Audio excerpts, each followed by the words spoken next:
The fifth and final for this mandate meeting of the Economy Committee.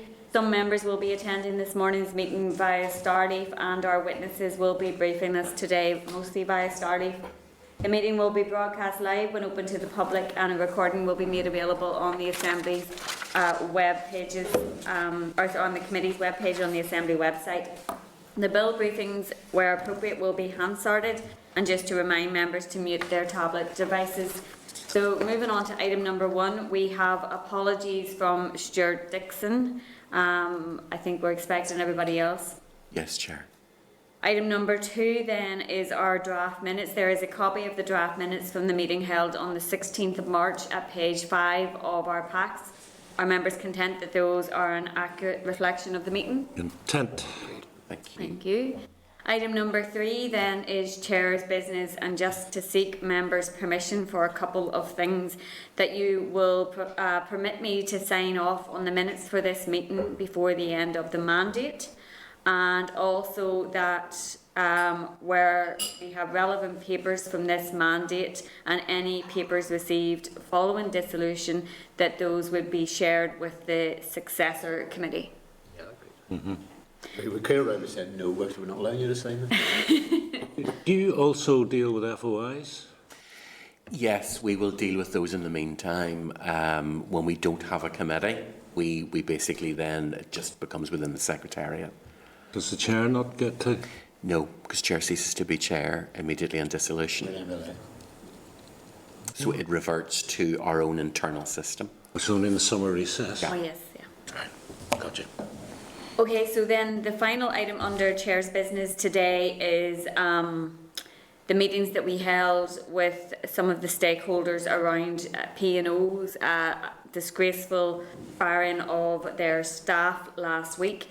As we know, up to I think 50 workers in the north have been impacted by that action, and obviously there is ongoing or there will be ongoing legal action and various things around the behaviour of P&O. But we also had some discussion around the impact that potentially would have mostly on retailers. Certainly what we have heard from the people that we've spoken to is that the action that has been taken by Logistics UK, the retail consortium and the various retailers is managing to mitigate that impact for now, and hopefully we will see some resolution to the issues in relation to P&O over the next number of days or weeks. I'm sure we all have very strong opinions around what P&O did, and would like to see those workers appropriately well, compensated isn't the right word, because there really needs to be reinstated or well, P&O held to account, I guess, is what we would like to see. Members probably have reflections on that themselves, so if anybody wants to add anything. Yeah, all I would say, Chair, is it's my firm suspicion that what P&O did was made a really hard-nosed calculation. What's it going to cost us to do this in terms of fines versus what's the saving? And the conclusion was clear your lockers. And it's just disgusting. Yeah, I think Mike's right.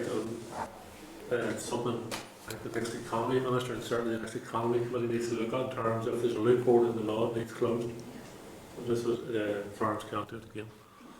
Chair, I think the reciprocity of the repercussions will be the major issue. I think additionally, I think what's certainly galling, I think from what I'd heard in terms of wider, but it's probably actually been driven, Mike's right in terms of the hard-nosed assessment on it, it's probably also particularly been driven, I think, by the sort of the Dover-Calais route in relation to the cross-channel bit, and to some extent we're a little bit of collateral damage on that basis, but it's appalling, you know. I think the decision itself is bad enough, but obviously I think we're all particularly, and I think we're all as one, appalled by the manner with which it was done. It's difficult to actually remember an occasion where it's actually been simply as brutal as that. Yeah. Utterly callous, and I think it is the precedent that potentially could set that is why there needs to be really robust action, and as John says, any loopholes that they think they might have had or have made use of, that those need to be closed off. So, And I think probably, I mean, I think the bit which will have to be explored, I think, very closely on that basis is, particularly as regards international shipping, is the extent to which people will seek loopholes by way of sort of badging exercises. I think it was mentioned, the Minister made reference, I think, to a situation from a number of years ago in terms of sort of Irish ferries that were then sort of rebadging themselves suddenly under a different jurisdiction in that regard. And I think that would be one of the concerns then as well. A lovely picture up Stephen Dunn's nose. Sure, why that family? okay, Peter, do we have anything that we need to action in relation to that, or is that all dealt with? That's all continuing to go along. What we'll do, Chair, is we will keep in touch with those key stakeholders, and we will put out reminders or updates, to members for as long as we can. But I'm hoping that the resolution will come sooner rather than later, and then that'll all be out in the public sphere. Okay. Well, we'll move on then to our next item, which is our briefing from the Utility Regulator. There's a clerk's memo at page 4 of table papers, and then a presentation from the Utility Regulator at page 6 of table papers. So I'll welcome to this morning's meeting John French, who is Chief Executive of the Utility Regulator, and Roisin McLaughlin, who is Head of Network Operations at the Utility Regulator. So I hand over to yourselves in the first instance, and then we can bring members in for questions. Good morning, Chair, and good morning, members. As the Chair says, we've got a presentation which I'll just bring up now.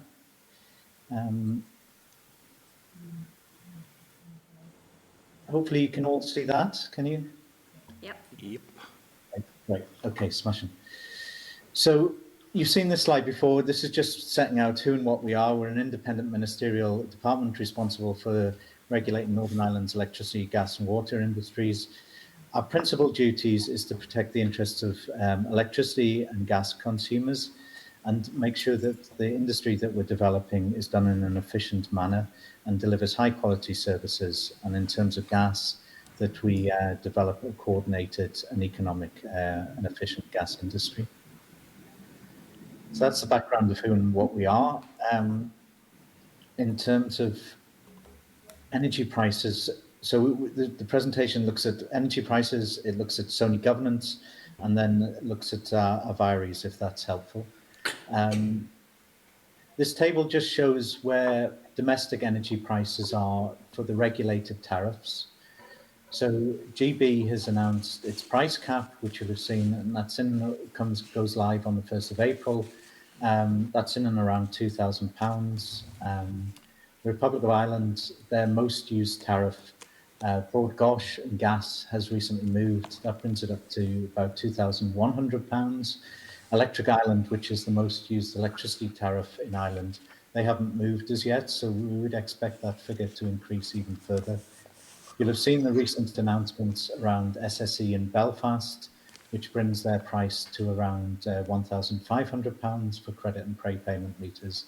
And in Belfast, in the 10 towns where Firmus have the monopoly market and Power NI regulated tariffs, that brings an overall energy price for the household in and around £1,900, and that went live from the 24th of February. So you can see prices for both GB, Ireland, Northern Ireland are in and around the same amount. Still, Belfast is slightly lower, and probably will likely see movement in that in the next couple of months. The reasons behind that are still historic gas prices. This was taken from the market yesterday, about midday, with the market being about £2.36 per therm, the unit of which gas is measured in. It's currently trading this morning at around £2.45. We can see the recent spike was there where it went up. The average on the day was £5 per therm. And gas prices historically have always been around the 50 pence per therm, but we saw it rise on that day up to £8. So there was, there's high prices, but also there's significant in-day volatility. So if the companies are trying to buy gas in a day, the movements are quite high. So even just in from yesterday and today, there's about a 10 pence movement, which doesn't seem much in the current market conditions, but that would have been huge 1 year ago. So there's increasing volatility and there's increasing prices, which is hard for the market to predict, which is relating to those prices you just saw on that previous table. That graph is buying gas for delivery tomorrow, the day ahead market.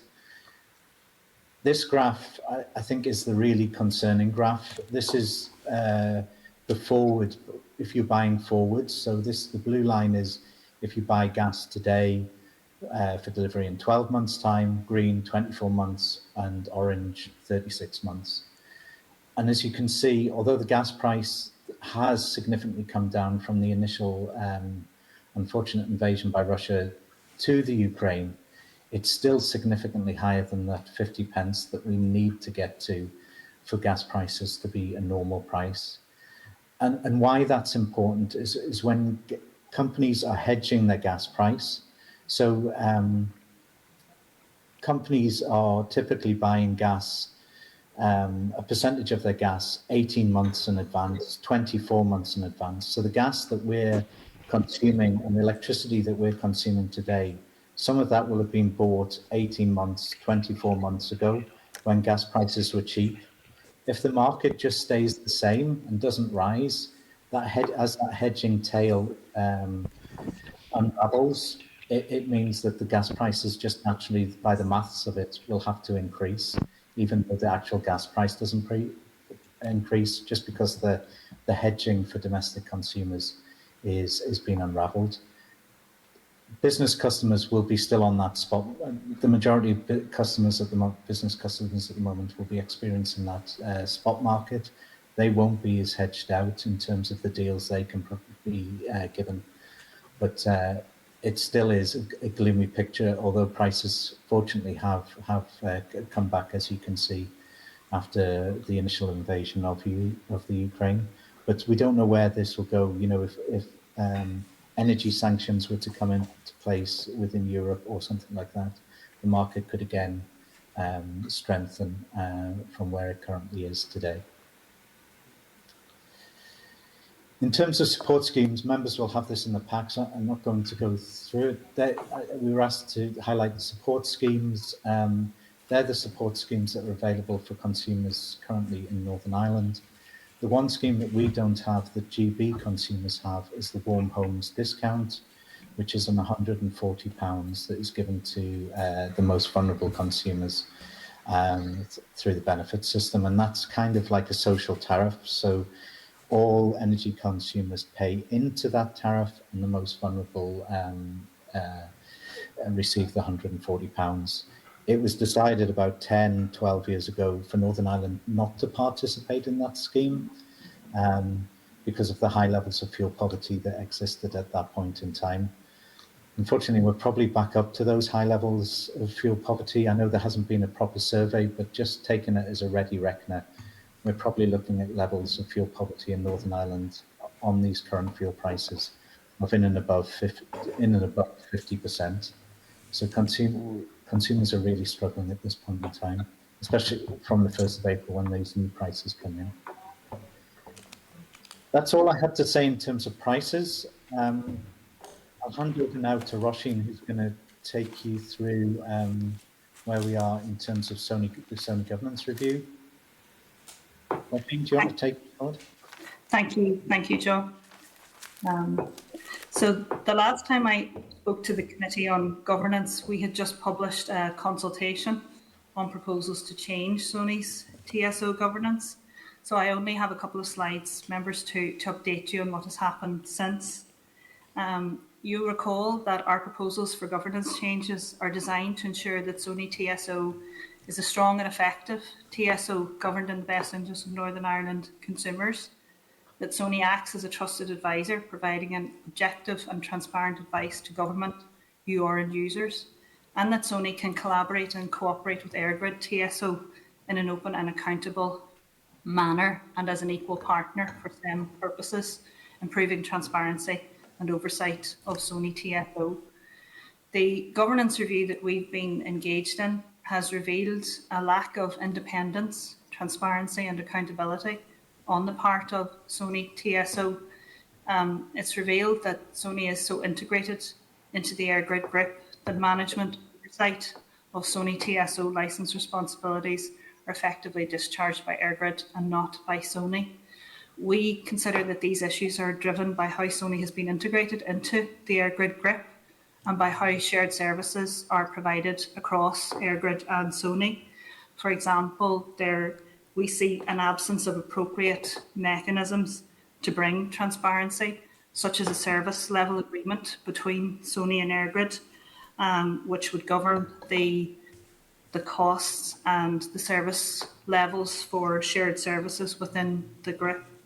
Sony also appears to lack influence on governance mechanisms and on group policies applied to Sony, and how value or cost to Northern Ireland consumers is taken into account is not transparent, and Sony is obliged to accept costs allocated by EirGrid to Northern Ireland consumers. So therefore, we are at the present moment in time working on licence modifications to Sony's TSO licence to remedy the issues that we have identified. The April 2021 consultation that we spoke to when we last were before the committee, that had 4 options, and we at that stage had 2 preferred options, B and C. The licence modifications are based on option C. So I'll recap a little bit in the next slide on that option. If you want to move on, John. Yeah, no, it's moved on. Thank you. So option C, then, in this model, Sony would be a standalone company, independent of EirGrid, unless it applies to the utility regulator for a derogation from the independence requirements. So the licence modifications would establish an independent Sony board with a majority of independent directors on the board, and the chair of the Sony board is envisaged as an independent director. The licence modifications for consultation include what we're calling a sufficiently independent test that independent directors who wish to sit on the Sony board must meet. The licence modifications for consultation also include a general requirement for managerial and operational independence from EirGrid. But this option has what we call a derogation process in it. So it would permit Sony to identify those functions, systems and processes that it considers need to be integrated with EirGrid, either to support the same or because Sony wishes those functions to remain integrated with EirGrid for other reasons. And Sony can make a derogation application to the utility regulator to allow continuing integration in those areas. And the proposed licence conditions don't place any limit on the extent of derogations which Sony can apply for. This option places the evidential burden on Sony in that derogation process. If it wishes to have a derogation, Sony must make a robust case to the utility regulator for the requirements on independence not to apply. The other thing that we envisage here is that any derogation application would be considered by the independent Sony board, so it could not be submitted until that Sony board is in place and has had a period of time to consider what derogations might be needed, and the licence modifications for consultation proposal window within which the applications for derogations would be made, and that's to facilitate the board having sufficient time to consider derogations.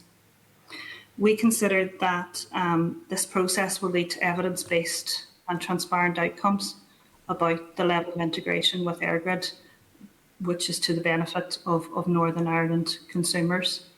Now, in terms of costs, we do estimate that this option will have some additional costs of around 350,000 per annum But that estimate is subject to change depending on, for example, how many board members might be appointed by Sony and a range of other things. But to put that 300,000 in context, that implies an increase of less than 0.03% to domestic bills based on Q3 2021 data. And to put it a little bit more in context, the Sony Transmission Development Plan for Northern Ireland, which is a 10-year plan, estimates the total cost of network investment at around 729 million over the next 10 years. So you can see that Sony can have a much bigger impact. And it's in that context we feel it's important that the governance ensures that Sony TSO properly takes account of the needs of Northern Ireland consumers and does so transparently. Okay, so just in terms of our next steps, you may be aware that Sony brought two applications for leave to apply for judicial review, which have been recently considered by the High Court in Belfast. The first of those applications sought to impugn a decision of the SEMC made on the 23rd of December 2021, whereby SEMC determined that the issue of Sony's governance was not a SEM matter, and therefore the question of the proposed modifications to Sony's licence was properly a matter for the UR.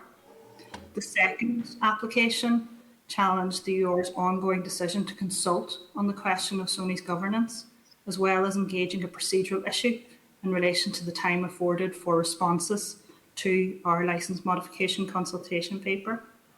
This latter application was coupled with a claim for interim relief, restraining the UR from continuing with its consultation or making any decision in respect of modifications to Sony's licence.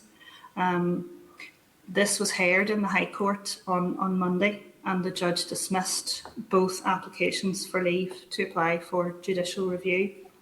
So following that then, the licence modification consultation will close on this Friday, the 25th of March at 5 o'clock.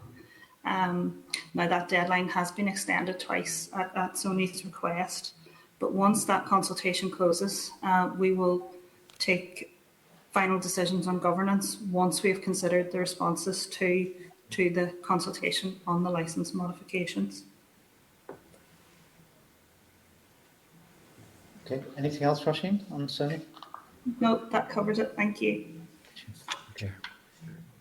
And then lastly, you asked for us to talk about our remits.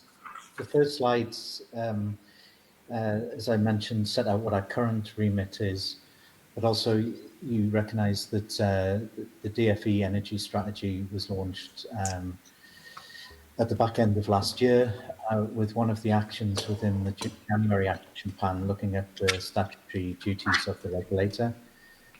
As previously mentioned, those duties that you saw at the front of this presentation have been in place for about.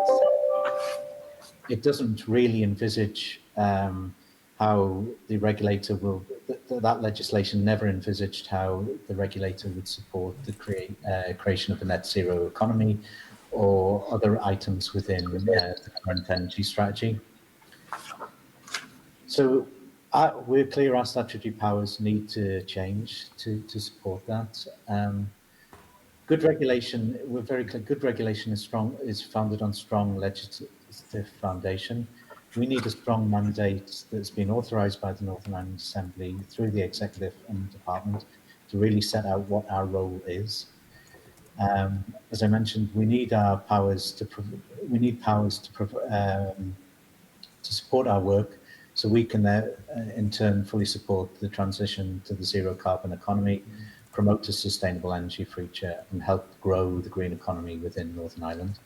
And this isn't unique. I was talking to my counterpart in GB, the Chief Executive of Ofgem, yesterday, and Ofgem, the Westminster Parliament, is looking to see whether Ofgem needs another principal statutory duty around support, so Ofgem itself can support the move to zero carbon. There's some debate whether that there should be a priority in Westminster. There's some debate whether that principal duty should be, if the current principal duty around consumers should trump net zero, or net zero should trump supporting consumers, protecting consumers, or that they should be of equal value. But that debate is a current debate that's going on in Westminster at the moment. So that's our overarching duties, but we also need specific duties to help us around issues such as energy storage, hydrogen, heat networks, off-grid energy, offshore generation, just the specifics of how we can take forward license conditions and regulatory regimes. So we need specific legislation, but also maybe a principal duty around the move to net zero carbon. And why it's important to have that strong legislative foundation to our work is that if, you know, Roisin's just mentioning a case where 2 JRs potentially were raised against us. It's a constant, we're finding ourselves in a constant legal environment. So, you know, if we are to carry out our job correctly, we need the correct legal cover and the vires we need. So there's no ambiguity in terms of how we carry out our role. Otherwise, we are very much susceptible to legal challenge, and that's an additional resource to undertake that. But Chair, that's basically the issues I think you wanted us to cover, and in terms of the presentation. So very happy to take questions. Thanks, John and Roisin, both. You've covered an awful lot there, actually.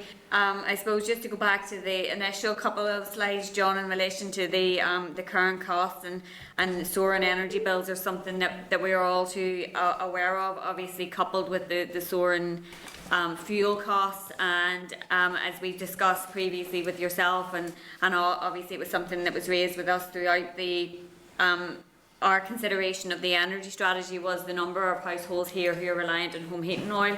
Obviously that's something that isn't regulated at all, whereas gas and electricity both are.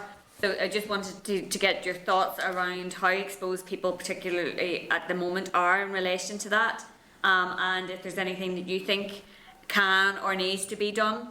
And then just to clarify for me, did you say that you would estimate that currently there are possibly 50% of households in fuel poverty?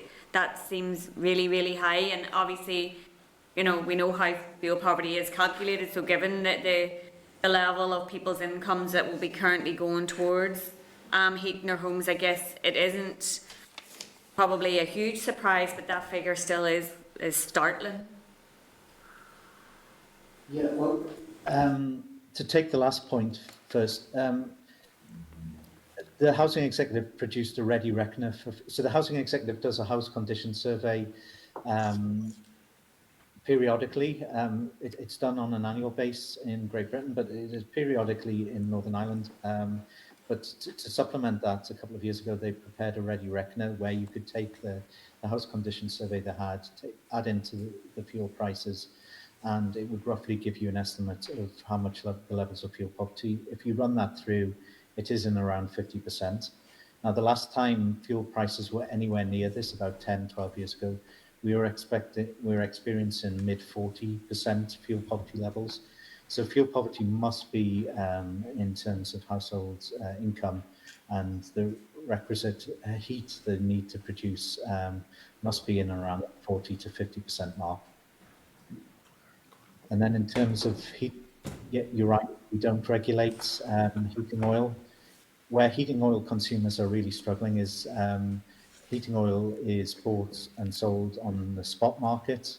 So that's the day-ahead market. So it's for immediate delivery.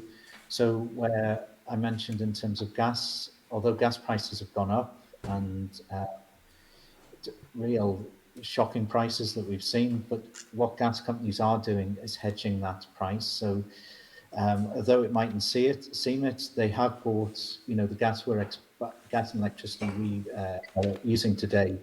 An element of that has been bought 18, 24 months ago.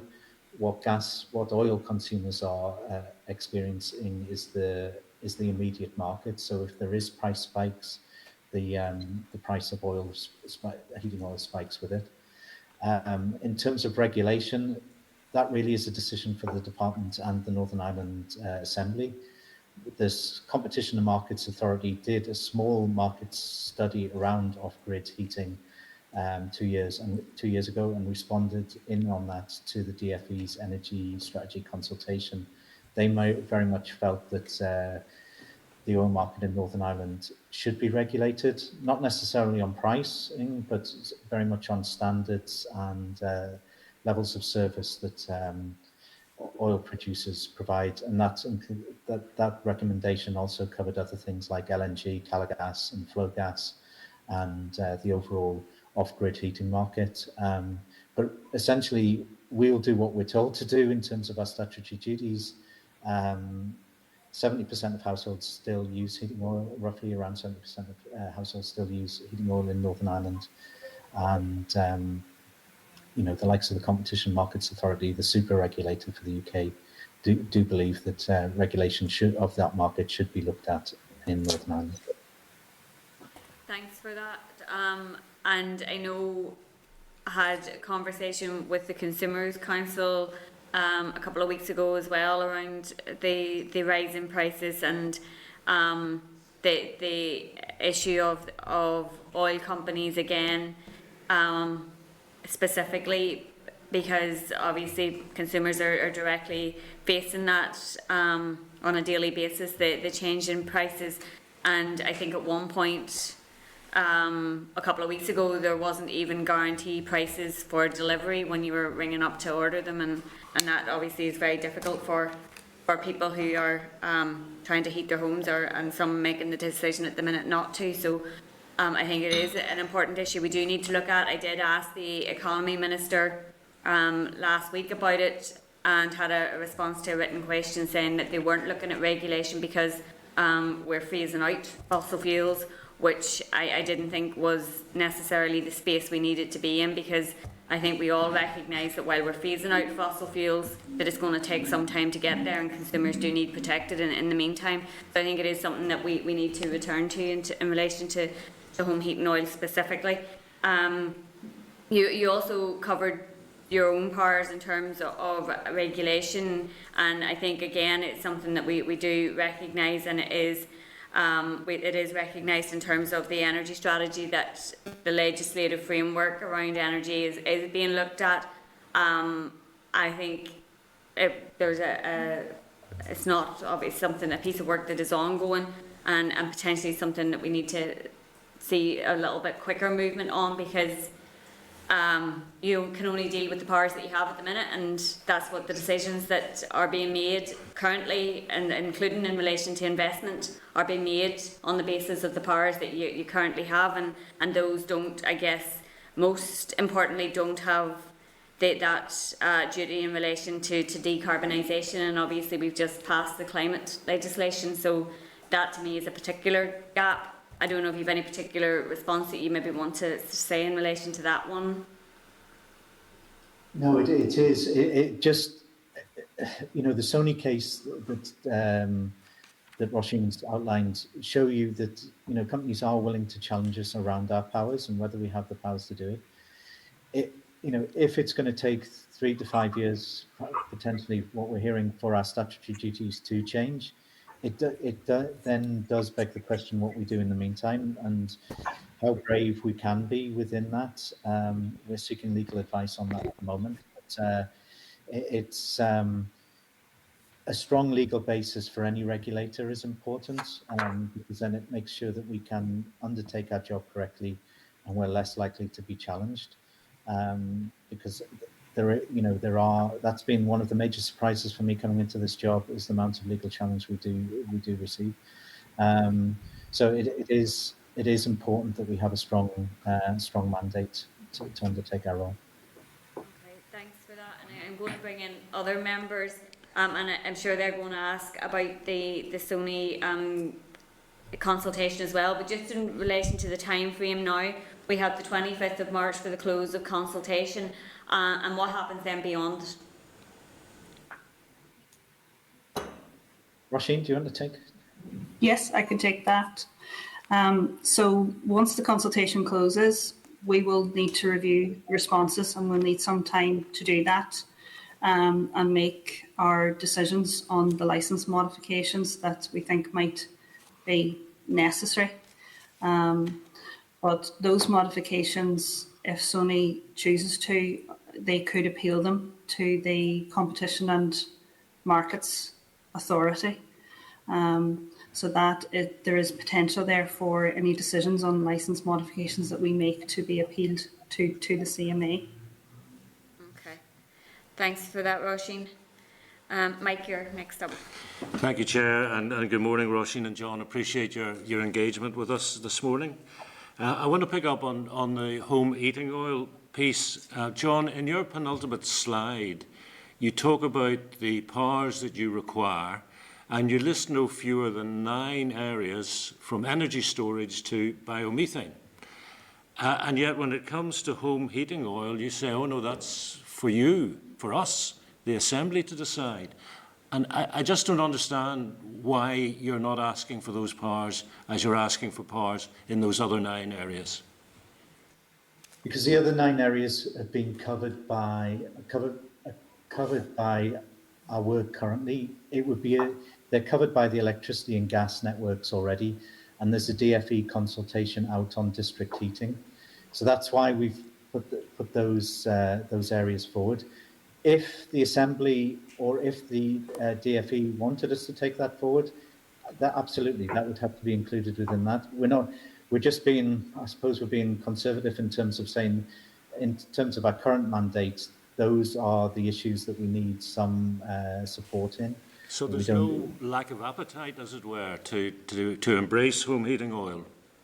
No, absolutely not. Okay. If that's what you want us to do, we'll do it. Absolutely. Okay, that's clear. Thank you. In terms of in-day volatility, could you speak to that in a little more detail? For example, if I was a buyer for Firmus or SSE, what sort of risks am I exposing myself to, in day, in one day, in terms of when exactly I press the button to buy? Yes. So if we go back a year or whatever previous to that, in-day volatility would be a couple of pence. So you could speak to a trader and you could say, I'm willing to buy at this range, and it wouldn't really move. It would move by a couple of pence during the week or over the months. There's a previous graph we presented to yourselves that showed that there wasn't that much in-day volatility. 5 pence would have been a lot. But going to today, today, a couple of days, 3 days after the Russian invasion, where we saw the spike, that gas price moved up from £3 to £8. So if you had spoken to your trader that morning and asked to buy gas on that day, that movement is so huge. So if companies are getting it wrong in terms of their purchasing, they're significantly getting it wrong, because where in the past getting it wrong would only mean a penny or two, now it could be a couple of pounds. So even the movement from the slide I showed you this morning of the day ahead market yesterday, when it was £2.37, it's opening at £2.45 today. So that's a significant move. If you just compare that to the petrol and gas pumps, if you saw a movement of 5 or 6 pence in the day from the price that you'd hope to fill up your tank in to the time you actually do, and it's those kind of decisions the companies are trying to make.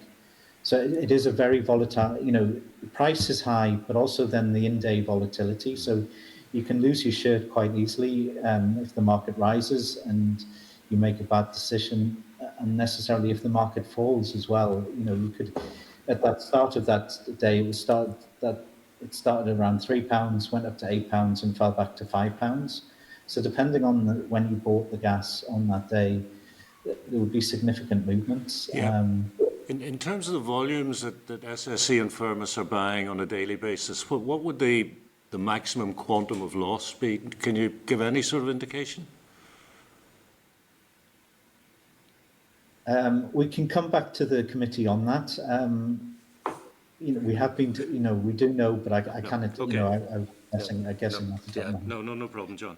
Roisin, in terms of Sony effectively being controlled by EirGrid, what are the implications and what would the worst case scenario be for a local consumer?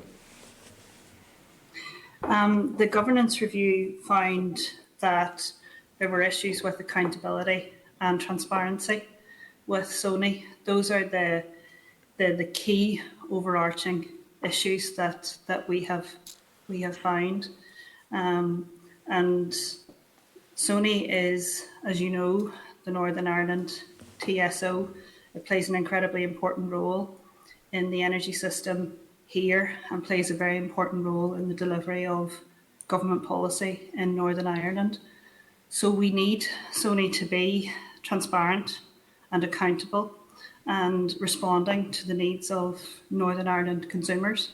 And the options that we've consulted on through the governance review and the licence modifications that we're consulting on now are designed to remedy the issues of accountability and transparency that we've uncovered, so that Sony acts as a trusted advisor to government and the utility regulator and other stakeholders in the energy sector in Northern Ireland. I absolutely get and support the need for good governance, Roisin, but I'm still trying to understand what the implications, the worst case scenario could be for local consumers under the current governance regime. The worst case scenario in terms of What's the implications for Joe Public? Yeah, I mean, if I'm a consumer, okay, am I paying for consumers in the southern jurisdiction on the island? There is a risk with the issues that we have uncovered that there could be additional costs to Northern Ireland consumers. I mean, one of the issues that I mentioned in the presentation was cost allocation and the fact that the Sony board currently doesn't have the levers over some of the costs that are applied to Sony. So there is that risk, but with a more accountable and independent Sony board and a stronger Sony management and staff team, as our proposals would address those issues, that risk will be lessened by the licence modifications that we have consulted on. Okay, and the £350,000 cost of good governance, is that purely for the cost of directors' salaries? No, it's not. I mean, we had, as part of our proposals for governance, we had conducted an initial cost-benefit analysis last year, which we updated for the licence modification consultation. Those costs are predominantly driven by the new independent directors on the Sony board, recruiting those independent directors and the costs of independent directors on an ongoing basis. So it's a small cost in the overall scheme of things, and we simply do regard it as the cost of good governance. Okay, final question from me goes back to the consumer support slide, which mentions 7 bullet points, but 2 of them are the emergency fuel payment scheme. I take it that is the same scheme rather than 2 separate schemes with the same name? No, the first one is the £200 from the 55 million that DAC gave out, and the second one is the £2 million that was announced just before Christmas. Sorry to cut across you, John. No, it's the emergency fuel payment scheme is the 2nd and the 7th on your slides.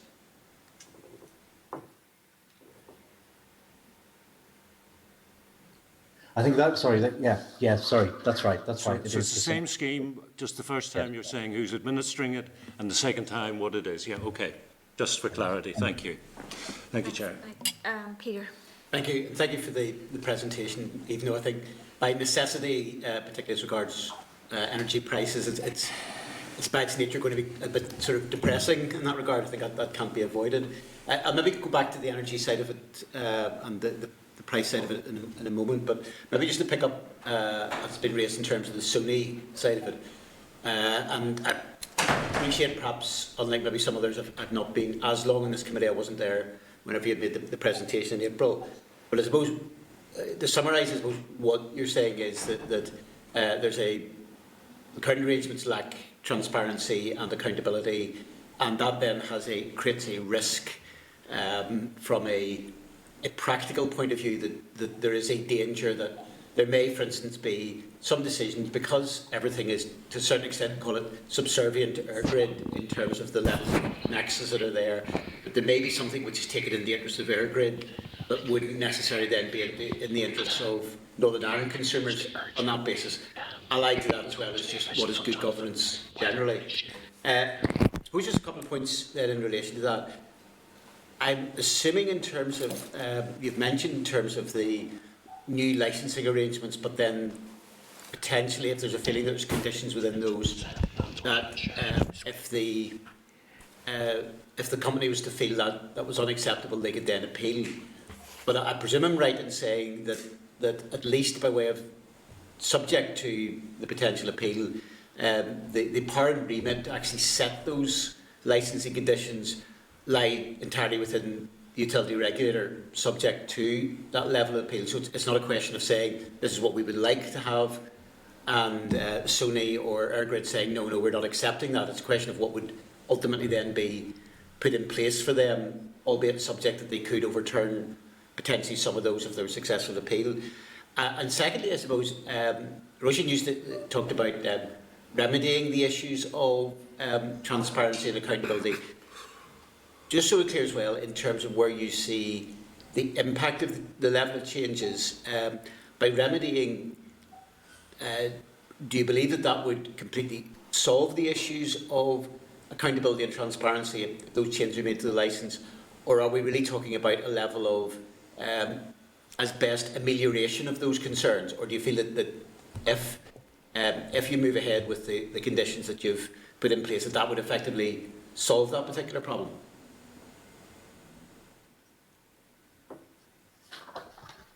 John, shall I? Yeah, go on. I'll just, yeah. So maybe if I just talk about whether or not it would solve the issue. The licence modifications to deliver option C are quite extensive.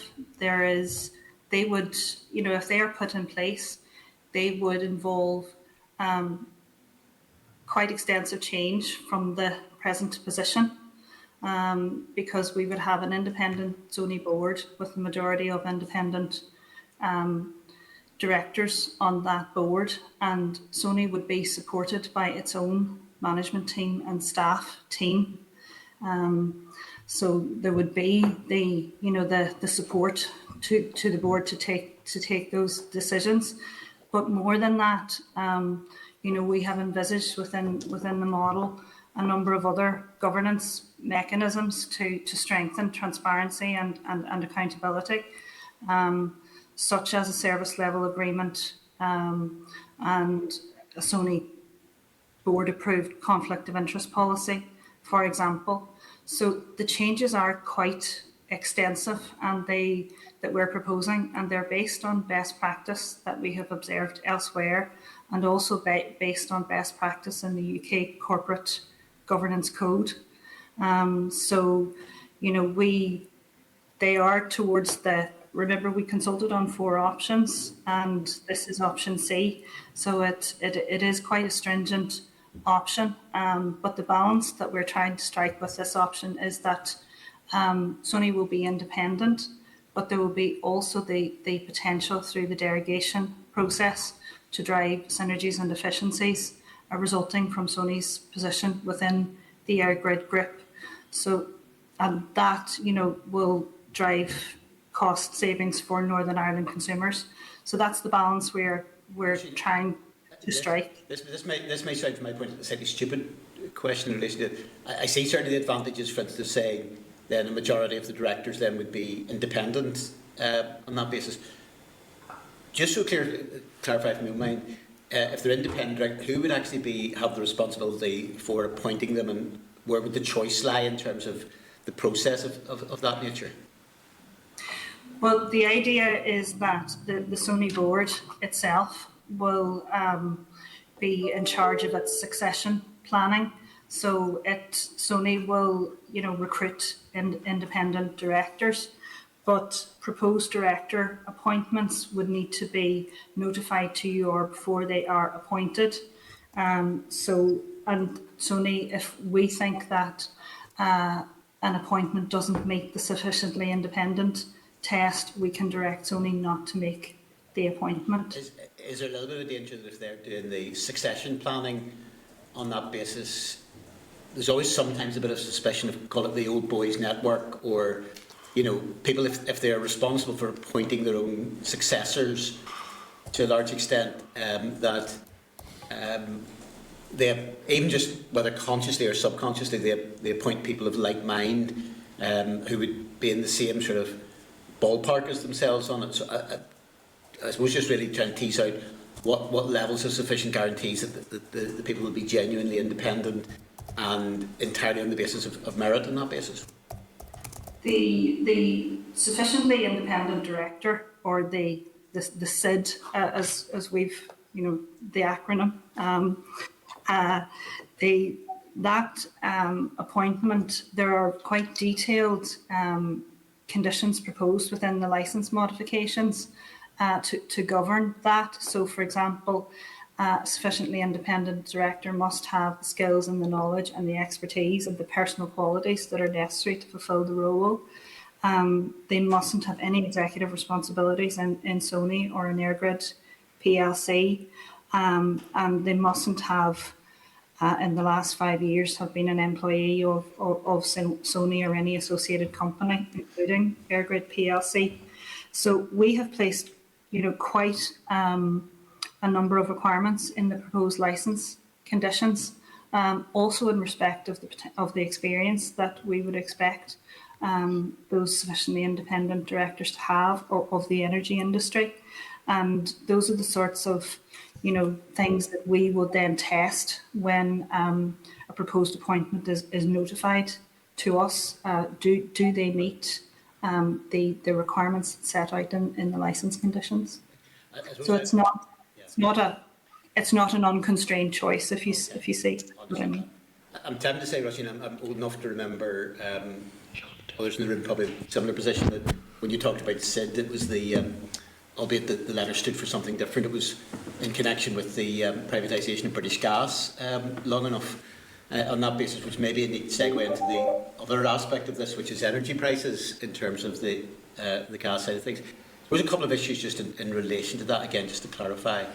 In terms of the issue of VARAs, which you've clearly highlighted, a need to ensure that there is better protection of it. Obviously, you drew a distinction between, I think really was maybe summarising, if you like, in terms of response to Mike's earlier question.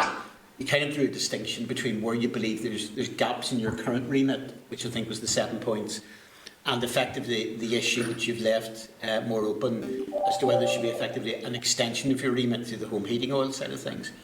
But turning in terms of where your remit lies at present on particularly energy prices, on the gas, on the fuel prices, and has to be said, I mean, it's a very sobering statistic what you've said in terms of fuel poverty. Probably not surprising given both the extent of the price rises, that if you like, the reach of fuel poverty is going to expand considerably, I would think. In fact, maybe 50% might be actually might be sort of a conservative estimate in that regard, because I suspect there are many families that are being drawn into fuel poverty who've never experienced that in their lives before.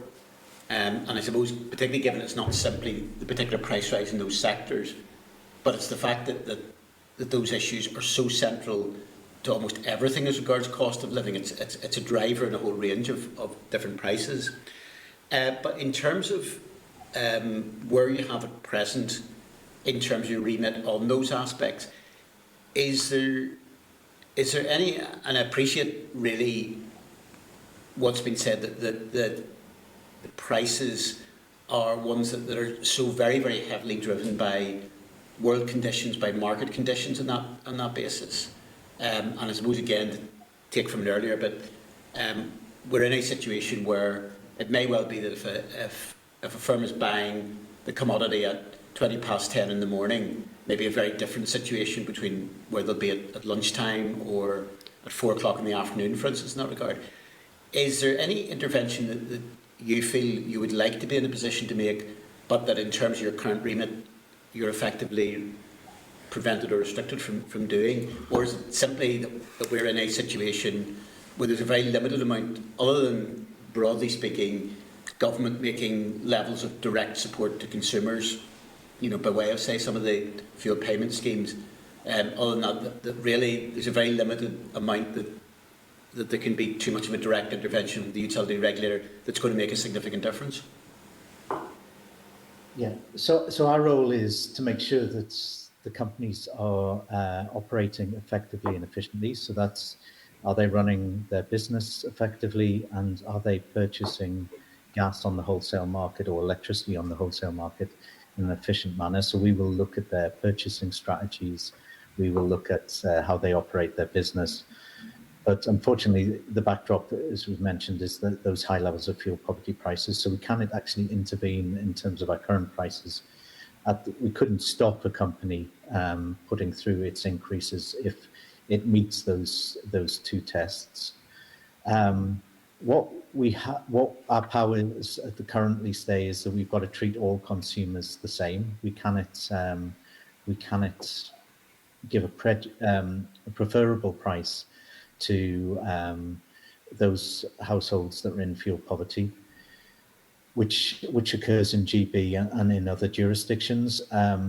But it does get very difficult without government intervention on that. If you've got levels of fuel poverty over and above 50%, you're asking the people who can afford it to subsidise the people who cannot afford it. Now, that might work in England and other regions where fuel poverty levels are probably around the 20% mark. So you're having 80% of a much larger country subsidising the 20% of people who are struggling. The economics of it get very difficult at these current pricing levels. But nonetheless, I think we would like that power going forward if the market stabilised, to see it's a very, we cannot come up with any clever interventions at the moment. We very much have to treat all. I presume one of the other slight dangers with that intervention, even if it's available, is depending upon where that intervention was taking place, that if it was effectively call it sort of a level of subsidy coming from one half of things to the other half. I suppose the other danger is if you've got to have some level of qualification for that. If you're getting two households that are in very, very similar positions, one falls just one side of the line and the other side, not only are you subsidising one, but you're doing it at the expense of the other. I suppose just the final question to ask, and I appreciate that there's a lot of very professional analysis goes into the forecasting issue in terms of where we will be 6 months, 12 months down the line. But I suppose the only thing, and I don't think anybody's expecting a particularly optimistic picture. Would it be fair comment to say that forecasting itself will have a greater level of unpredictability, given that there's a wide range of events, and in circumstances in which the fluctuations were in and around the 50p per therm, and shall we say at a bad time that may go up to 60 or 70, and in a good time maybe down to 40, for example, in that regard. Given the level of volatility, I mean, you mentioned about a situation where it virtually trebled one particular day overnight, that there's much more, even despite the great skills and analysis of economists, that the forward forecasting comes with a much higher level of health warning than if we were sitting here 12 months or 2 years ago making levels of predictions. Oh, that's absolutely right. That's absolutely right. In terms of the market is struggling how to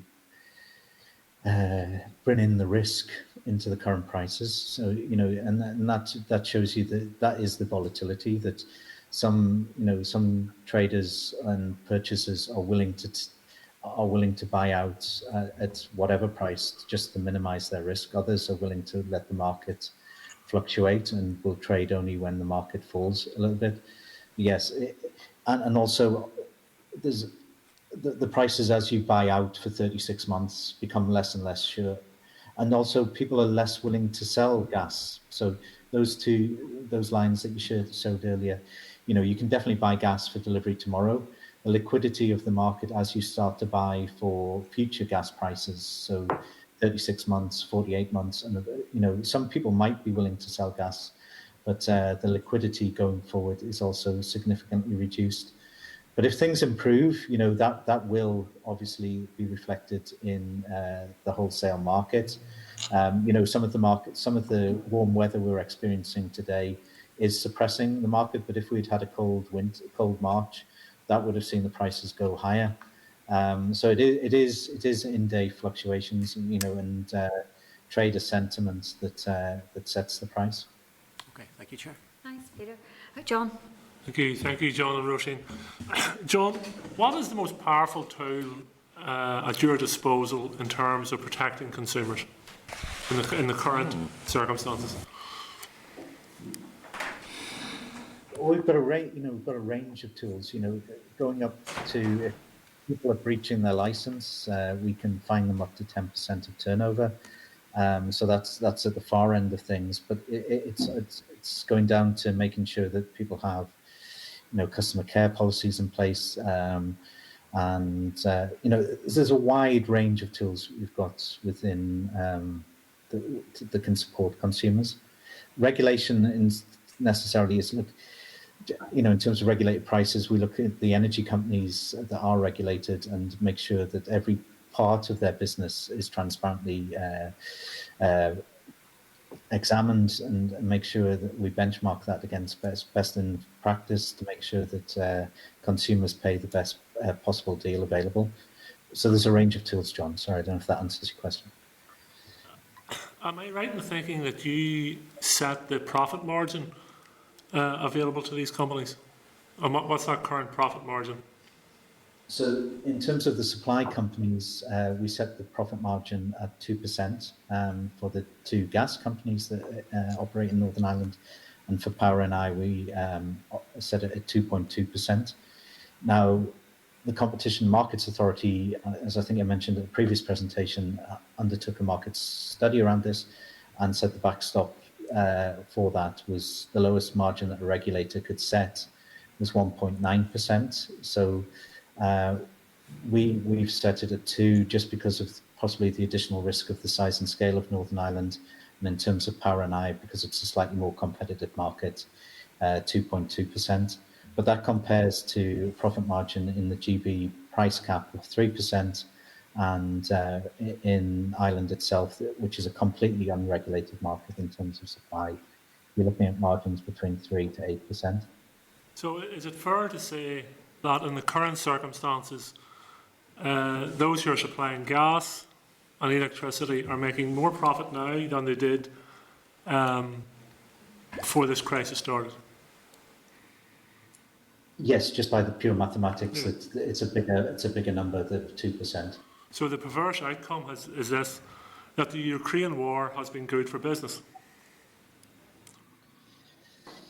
At the end of the day, yes. Now, cash flow is a major issue that the companies are having to deal with. But does that not then say to yourselves that we need to take a look at how we set the profit margins here? Because 2% of £1,000 is nice. 2% of £2,000 is even nicer. And when you go into millions and billions, then I think there is a responsibility to take a look at the profit margins. And we are doing that. So we're undertaking this. Now, going back to the VIREs and everything like that, you know, if we were to go below the 1.9%, we would be open to legal challenge. And you might think, well, that's a fight worth fighting. But we are currently undertaking a study on all areas. So in terms of wholesale markets, what the power stations profit margins are, we're looking at that. We're looking at what the network companies are making, and we're also looking at what the supply companies are making. So we're looking at every aspect of that at this point in time to make sure it's fair and consumers are getting the best deal. Well, the consumers aren't getting the best deal because consumers are now making the decision as to whether to heat or eat. So I can't think of any other circumstances where the urgency of the situation would be more dramatic or present. So we have companies who are making huge profits, while people are sitting at home deciding whether they should eat or heat. So surely they now look towards the utility regulator and ask the question, what are you doing to protect us? So it goes back to my original question, and I think the answer to the question is this: the most powerful tool you have in your box is to reduce the profit margins that these companies are making. Yes, no, I don't disagree with you. It's just making sure we do it within the rules of the game. So we're making sure that whatever we do, it's legally robust. So we are looking at this, and it's not something we're not looking at, but we just need to make sure that whatever we do, we can, if it is a reduction, that we can legally stand over it. So we are in the process of undertaking that research at this point in time. Well, I can't think of any more obscene circumstances where somebody's making more profit because of a war. Good luck to the defence barrister standing in court defending that one, and the court of public opinion defending it, never mind in front of a judge. So I think you are on solid ground in terms of the court of public opinion. Legal matters are always, I accept, are a bit more tricky, but I think you would have a huge cheer from the public as you went into the courtroom defending that one. Yeah, and I would encourage members to look. We put out a draft determination on gas distribution networks at the moment, GD23, and you can see we've reduced the weighted average cost of return, which is how network companies receive their profit. So that proposal is already in chain. As I say, we're looking at the supply companies in terms of their price controls at the moment are out for review. So we'll look at how we can make sure that that is set correctly. So we're looking across the board, in terms of, but there is a lot of work going on behind the scenes, but I just need to make sure we're on solid ground before we start. Well, but I don't disagree with what you're saying. I wouldn't expect a utility regulator to act without caution, but I think there's a stage where you reach where you can be too cautious.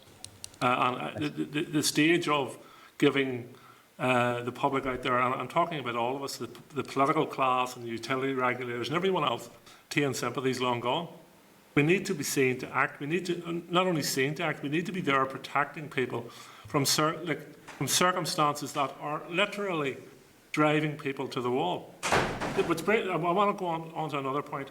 I note from the presentation that you've given us that the Belfast and West, if you live in the Belfast and West, if you're on a credit and direct debit payment, your average costs are $1,493. If you live in the 10 towns, the same payment is averaging $1,916 for the same product. There's £500 of difference for the same product. The only difference is they're being supplied by a different company. How can that be justified? Well, the reason behind that is SSE Electricity are SSE are a much bigger company. So in terms of their cash flows, and you can see this across Europe, the companies that are managing this okay are those that have a supply business, so the likes of SSE, and also have a generation business in terms of producing the energy. And they're able to, at the moment, withstand the cash flows better than a firm like Firmus that only has a supply and distribution arm. They're not generating electricity or energy at the moment. And it is a matter of that. I think the Belfast price, as I mentioned, you probably see, as you can see in comparison to the Irish price and the British price, is lower, and it probably will need to move just because of the underlying wholesale market that's behind it. But some of this is down to the size and scale. SSE are a FTSE 100 company, and they are able probably to absorb things slightly more than firms are. So there's a number of solutions to that. I would prefer nationalisation of our energy companies, but however, in the current circumstances, is it then what we should be looking at, that we break up this market in the sense of the division between Belfast and West and the 10 towns should be removed and there should be competition across the board? Well, there is available to competition at the moment. So the two markets are there in terms of their networks. Any company can come into the 10 towns. That market's been open for about 10 years. Nobody has chosen as yet to come in. And the reason they state that is that the 2% profit margin is too low for them to operate. So there's nothing stopping. Any company can come in tomorrow into, following the right rules and regulatory processes. There could have been competition in the 10 towns for the last 10 years. The market, in terms of regulatory process, is fully open. It's just nobody has chosen to enter that market so far. On the business side, there is competition in the 10 towns. There are about 4 or 5 players that are playing, but nobody has decided as yet to enter the domestic market to provide competition. And in Belfast, there is only Firmus and SSE. Well, I don't know the full circumstances, but there's clearly barriers. I have no sympathy for the 2%. Companies telling me they're not making enough 2% because no sympathy for that one whatsoever. But I assume there are other barriers at play in terms of, particularly in terms of gas distribution, etc. So there may be elements of that which a future committee can take a more detailed look at. I want to move on to oil because I'm conscious we have to break up to attend an event in the Great Hall here. And I know it's not in your area, but it's interesting to note, and this, if it ever does become your area, it might be something you want to look at. With the recent increases in fuel costs, oil, as in home heating oil, rose at the start of March. It reached a peak of over a rise of 500%. Diesel and petrol rose by 40%. They're made from the same product. So the international market in terms of costs in that production doesn't stack up. Last week the committee asked for the Competition and Markets Authority to take a look at the market here because we understand there's only 3 major companies involved in bringing oil and some fuels onto these shores. So we've asked for that to be looked at. But there's clearly more at play here than simply international markets. Because, and the other thing worth noting is this as well, crude oil, once crude oil is purchased, I understand it takes 70 days before that's refined into whatever product you want and then sold onto the markets. So we're faced with crude oil goes up on a Monday and home heating oil goes up Monday afternoon. It just doesn't make sense.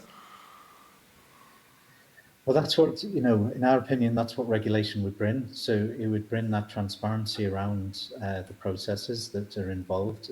As the gas, you mightn't like the final end price on gas or electricity, but at least we know the states that make it up, and we've looked over people's figures to ensure it's fair. There isn't that transparent in an unregulated market. There isn't that level, those levels of transparency. It is a political decision. It is an executive assembly decision if we're to take it on.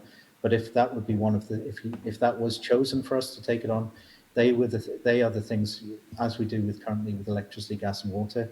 We would break down the market, understand the market, and make sure that it's operating correctly. Okay, well, it is a political decision, but the decision that rests in your hands is the profit margins these companies are making, and I hope that you take action on it sooner rather than later. Thank you, John and Roisin. Thanks, John. And John, just to go back to the issue of who is regulated, so the distributors, so SSE, Firmus and Power NI, that is their profit margins that are set at the 2% and the 2.2%, but the generators aren't. They can make what profits they like. So we have a situation at the minute, I guess, where the likes of Kilroot is making much bigger profits in the current circumstances than they were previously. So it's European EU policy, and we followed that as well. That competition is the best form of regulation. Now, you can agree with that, disagree with it, but that's what the European Union had decided, and we've all followed that through. So a regulator should allow competition to set the market price if it can. So across Europe, for generation, it is set by companies competing against each other, like Tesco's versus Sainsbury's. So that's how power stations operate. So Kilroot competes with Ballylumford against wind farms, and that's how the price is set. In terms of network companies, so NIE, who own the wires, the gas companies that own the pipes, that they're a monopoly supplier. So there is no form of competition for that. So we fully regulate them. So we regulate in terms of what they spend. And for a network company, it's not based on profit margin, it's based on a rate of return. So we set, as I mentioned, with that current draft determination out for the gas networks, we've lowered the rate of return. And then for the supply companies, most European countries, so for example, Ireland, don't regulate their supply markets. So the power NIs, SSE, electricities, furnaces, they let the market decide. And you can see from that the price in Ireland is roughly £200 more expensive for the average household than the price in Northern Ireland. But what we have done is we're probably the only area in Europe that never removed. Now, the GB has brought in price regulation. We have never removed price regulation. And we regulate the incumbent suppliers, so the old main suppliers, so Power NI, who were the electricity board, and the SSE, who were Phoenix Supply and Firmus Supply. And then the other companies compete against that regulated tariff in Northern Ireland. And it's for those companies that we set as I mentioned previously to John, the 2% for the gas companies and 2.2% for Power NI. So in some other European states, they've introduced the windfall tax on those big generators who are making increased profits. And that's something that I guess the British Chancellor could today decide that he would put in place a windfall tax, and that money then could be redistributed, I suppose, towards people who are really struggling at the minute. That's a lever that has been used elsewhere. That's been used by other European countries, yes. Matthew, if you want to come in quickly, and then we are going to take a very quick break for the speakers' minute silence. Okay. The day of reflection. Thank you. For the day of reflection. So go ahead, Matthew. Thank you. Thanks, Chair. John, can I ask, in relation to the 2%, so is that set out in primary legislation, the 2% and the 2.2%? Where is that set out? No, that's not set out. That's in regulation in terms of when we undertake price control. So as I mentioned, we've just put out the draft determination. Price control period, yeah. Yeah, and we're in the middle of reviewing the price control for the supply companies at the moment. Okay. It's a determination that it goes out for public consultation in terms of, and we will use analysis in terms of benchmarking and other regulatory practice to set the prices within it. Okay, so at the minute it's 2% on everything. Well, for gas, it's 2% on the entirety of their profit. Would it be possible theoretically to introduce a sliding scale after a certain amount of profit, either in cash terms, for example, or in percentage terms, to introduce a sliding scale thereafter? Well, that's what we're looking at. So, as I say, we're in the minute of starting the review of that price control. And those questions are very much what we're looking at to see, is there an upper limit? Is there a cap or a collar we can put in it? Or, we're just making sure that from legal and regulatory precedent that we're doing this correctly. So there's a market study, there's a study that we're undertaking at the moment in and around that. And just briefly before the colleagues go to the remembrance ceremony, what is the timing?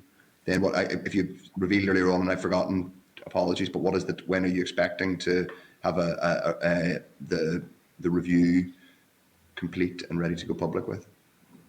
We're undertaking at the moment, so there's a draft determination stage and then there'll be the final determination stage, so it'll be through the summer.